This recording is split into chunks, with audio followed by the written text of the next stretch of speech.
আরে অনাথ আশ্রম করার জন্য শাহজাহানের বাড়ি কেন কিনতে হবে? মেদিনীপুরের যে শাহজাহান শান্তিকুঞ্জর বাড়িটা ওটাই দিতে বলুন না। শান্তিকুঞ্জের বাড়িটা কি অনাথ আশ্রম করতে বলুন, ওটা তো দ্বিতীয় শাহজাহানের বাড়ি। শান্তিকুঞ্জের বাড়িটা কি অনাথ আশ্রম করতে বলুন, ওটা তো দ্বিতীয় শাহজাহানের বাড়ি।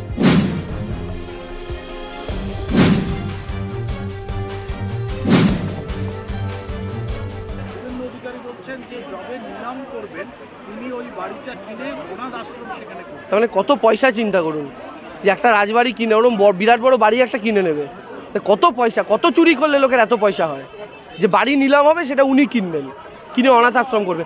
আরে অনাথ আশ্রম করার জন্য শাহজাহানের বাড়ি কেন কিনতে হবে? মেদিনীপুরের যে শাহজাহান শান্তিকুঞ্জর বাড়িটা ওটাই দিতে বলুন না।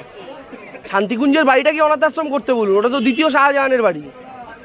শুভেন্দু অধিকারী তো দ্বিতীয় শাহজাহান, মেদিনীপুরের শাহজাহান। ওই বাড়িটাকে বলুন, শান্তিকুঞ্জটাকে বলুন অনাথ আশ্রম করতে।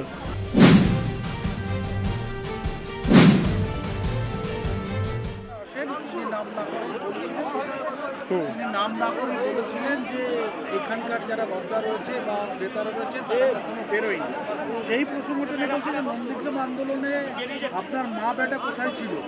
মেদিনীপুর না থাকলে দিদি থেকে দিদিমা হতেন, আপনি মুখ্যমন্ত্রী হতেন না। ভাইপোকে জেলে ঢোকাবো, আমি যা বলি তাই করি। আরে শুভেন্দু অধিকারী তো একটা নন্দীগ্রামের কথা বলছে, যে নন্দীগ্রামও মমতা বন্দ্যোপাধ্যায় শুরু করা। শুভেন্দুবাবুরা দীর্ঘদিন ছিলেন না, তারা বাপ বেটা বলতে শুভেন্দুবাবু শিশিরবাবু। আর এই মমতা ব্যানার্জি তো সিঙ্গুরও করেছেন, ছিলেন শুভেন্দুবাবু।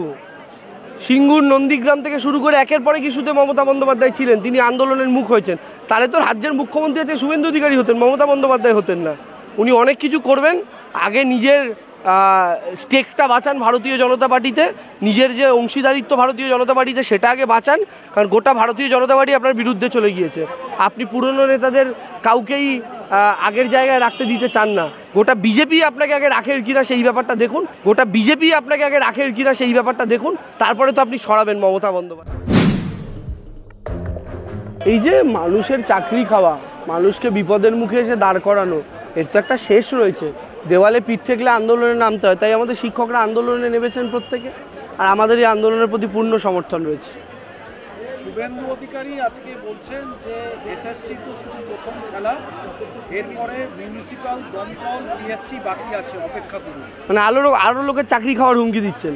আমি তো বুঝি না, চাকরি খেয়ে পেট ভরেনি এখনো চাকরি খেতে চাইছেন? আমি আবার বলছি, সমস্ত মানুষ একত্রে প্রতিবাদ বিদ্রোহে নামবে। আর আমি বলছি, শুভেন্দুবাবু যে এত বড় বড় কথা বলছেন, পূর্ব মেদিনীপুর জেলায় যদি ঠিকঠাক করে সিবিআই একটু নামে, সত্যি যদি সিবিআই 10 মিনিটের জন্য ভুলে যায় সে কোন দল করে, তাহলে শুভেন্দুবাবুর কী অবস্থা হবে উনি কি জানেন? মনে করিয়ে দিলাম একটু। 4 জুন কথা হবে। এই 200 পাওয়ার গল্প বলে 77 আটকে গিয়েছিলেন তো? আপনাদের রাজ্য সভাপতি জিতবে তো? রায়গঞ্জ ধরে রাখতে পারবেন তো? জলপাইগুড়ি জিতছেন তো? 4 জুন দেখুন, তৃণমূল কংগ্রেস সারা বছর পড়াশোনা করে, আর বিজেপি হচ্ছে সারা বছর হুমকি দেয়, এই জিতবো, 200 পাবো, সব জিতে গেছি, এই হয়ে গেছে। কিন্তু রেজাল্টের দিন তৃণমূল শুধু আবির মেখে আনন্দটা করতে পারে, ওই দিনটা বিজেপির আর বেরোনো হয় না বাড়ি থেকে। আবার 4 জুনই আমরা আনন্দ করব।